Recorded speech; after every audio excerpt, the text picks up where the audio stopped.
AYCI stands for the Australasian Youth Cubesat Initiative. It is a fully youth-led organization, not-for-profit, aimed at improving the accessibility, improving the reachability of aerospace and engineering content to secondary, primary student children across the Australasia region. People have this thing about education being only occurring in the four walls of a classroom in a school. What we've seen here is we've got high quality STEM education occurring in a library. It's so exciting to see something as sophisticated as this happening in a public library, but also, to see the enthusiasm, to see the technology that's made available to this cohort of kids, the expertise and the partnerships that the library's engaged in to make this happen. By partnering up with sort of public libraries, it sort of goes hand in glove in terms of fulfilling our objectives and doing it in a way where it reaches out to the people to reach out the most. I have been involved in STEM programming in libraries for about 10 years now. So thinking back to those first days when we started running code clubs in libraries and this was emerging as something that kids really wanted to do. School curriculum was a bit slow in catching up, so libraries had the ability to jump in and do something there. I think one of the interesting things is that we're in this perfect place and perfect moment in time, and that, post-COVID, we've learned that there's all these new ways that we can do things. We don't always have to do things that are sort of business as usual at the moment. So what's exciting about this project is the fact that we're looking at doing things a little bit differently. Obviously, gaming is one of the most powerful and fastest growing industries out there, and it can be used, as we're seeing with a course like this, just absolutely perfect for an education purpose, but also because it's fun and it involves play.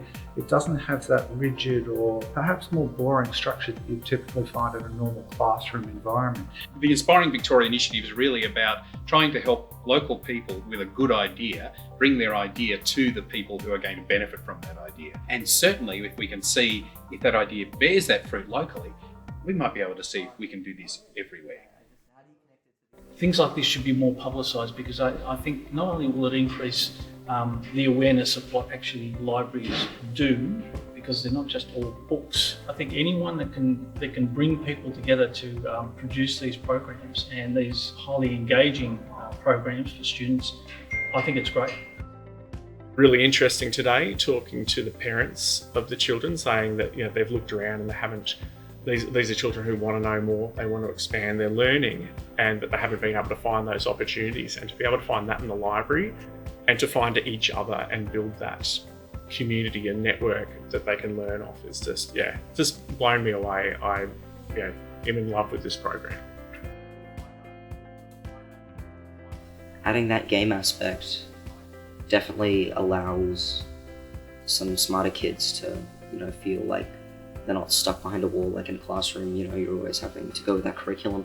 While in a game, you can always just do the next thing, which I think is why games are actually such a great way to teach, especially in like a library where there's already so much information. Why not add more?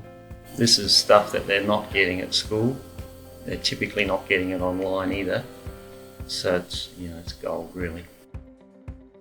One of my jobs as CEO of the peak body, Public Libraries Victoria, is to be constantly keeping an eye out for creative and innovative programming in libraries, the sort of thing that I'd like to share more broadly across the sector. And this is a great example of that.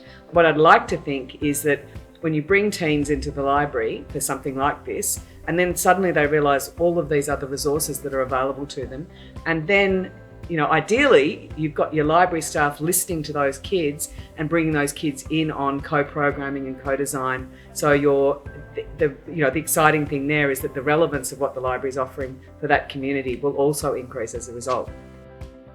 Looking at these teenage boys and looking at how engaged they were with what they were doing, the fact that they all came along for a 4-week course, and at the end of the 4 weeks they were all still here and still engaged, and it was incredibly hard to even get them to leave the room at the end of each session. Amazing little projects like this, which can be so much bigger and rolled out so much further.